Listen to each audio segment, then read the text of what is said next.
Okay, welcome to Lesson 9. As you've noticed, I didn't record a lecture for the logical reasoning portion of this lesson. There are 6 misconceptions addressed there that have to do with numbers and percentages, but I expect that you can work through those on your own, and we will definitely talk about the questions in class. Instead, I want to talk more specifically today about the logic game section. The first concept that we introduced in the logic game section is that of numerical distribution. And numerical distribution occurs anytime that you have a variable set and a base.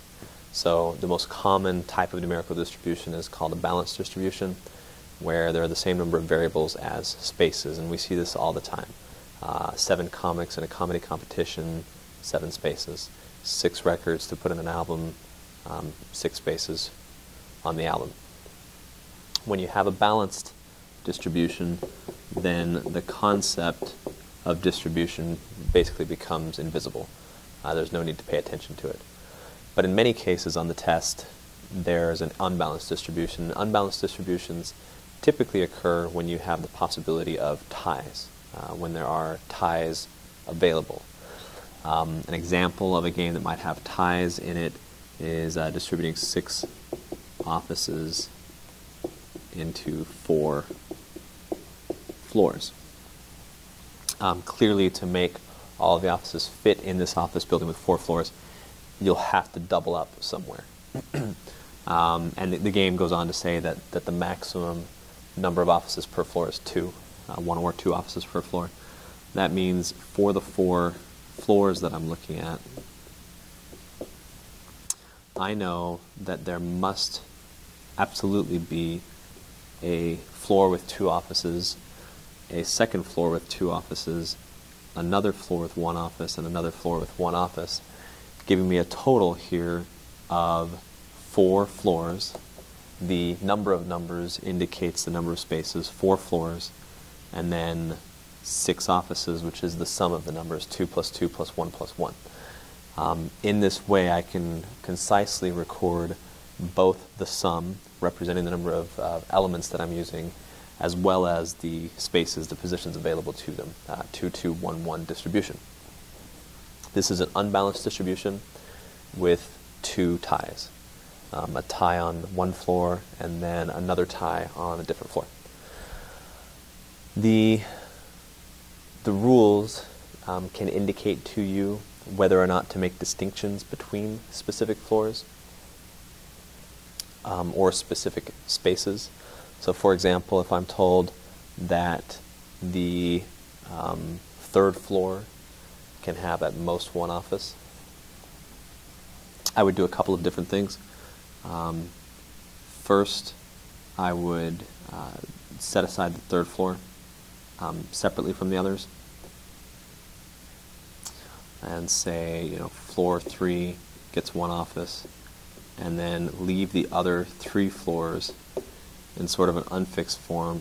I don't know whether it's the 1st, 2nd, or 4th floor that gets 2 offices, 1st, 2nd, or 4th, 1st, 2nd, or 4th, but I do have for that 1 floor separate knowledge that it gets only 1 office.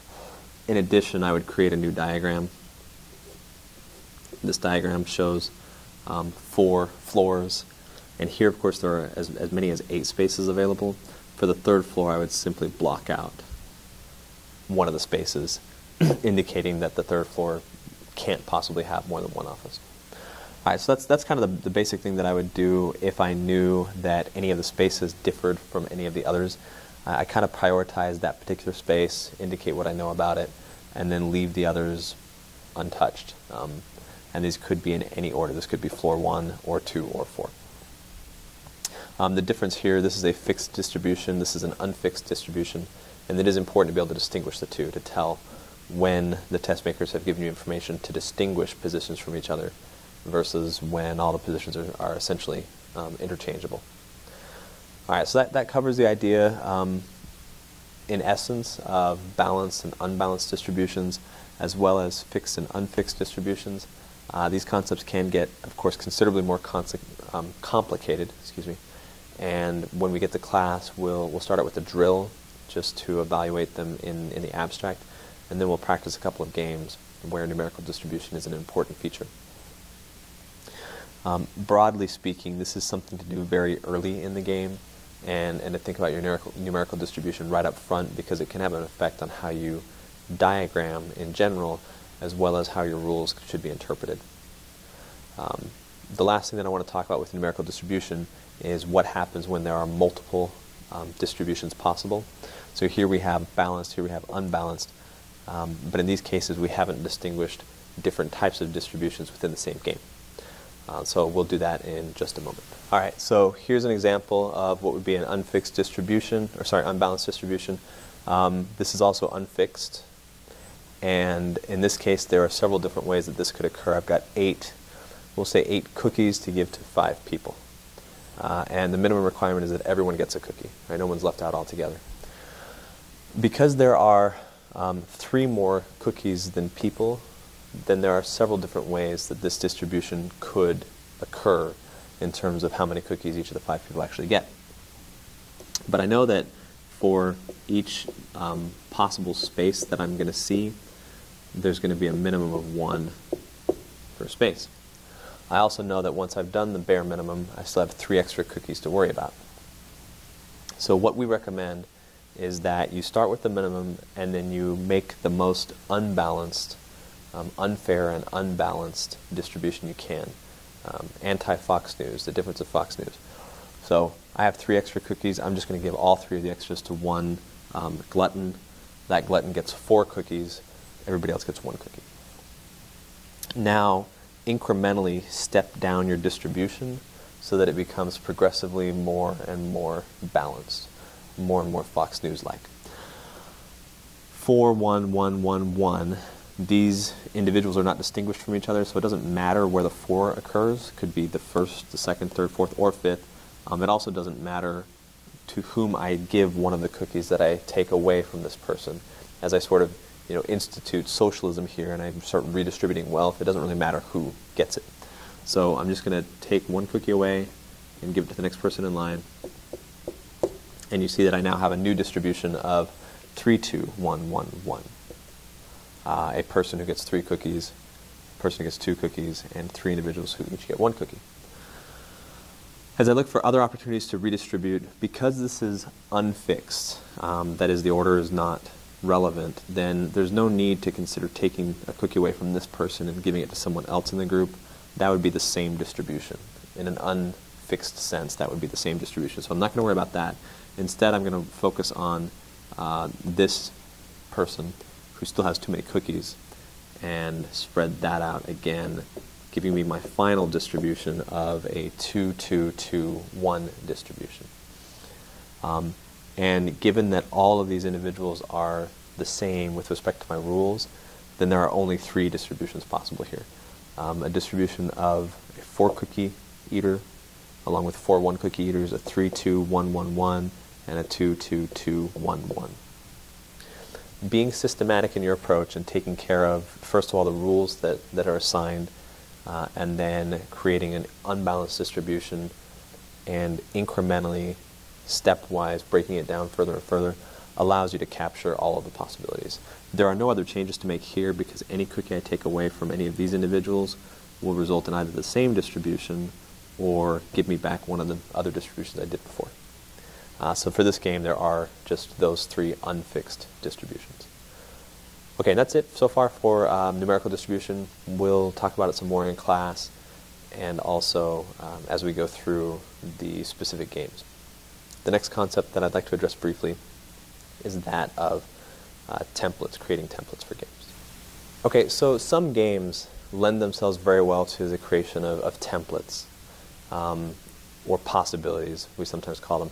And what that refers to is doing a diagram that's so detailed that you can actually see the majority of possible outcomes, or maybe even all of the outcomes, depending on the particular game. And it's important to understand that this tool or technique works really, really well in certain cases, and in other cases can be a little bit of a wild goose chase, can actually get you into some trouble. The key is to understand, first of all, when you should consider implementing it, and then second, when you should stop the approach if it's not working. So to address the first issue, when you should consider implementing it, there are 2 features that I pay attention to. Really, it's two features of the same thing. If I'm trying to look for the possibility or presence of templates, I'm looking for a highly restricted and very influential variable. That is, I'm trying to focus on a letter, a person, a name that does not have very many options, can only appear in 2 or maybe 3 positions, is restricted in terms of where it can be.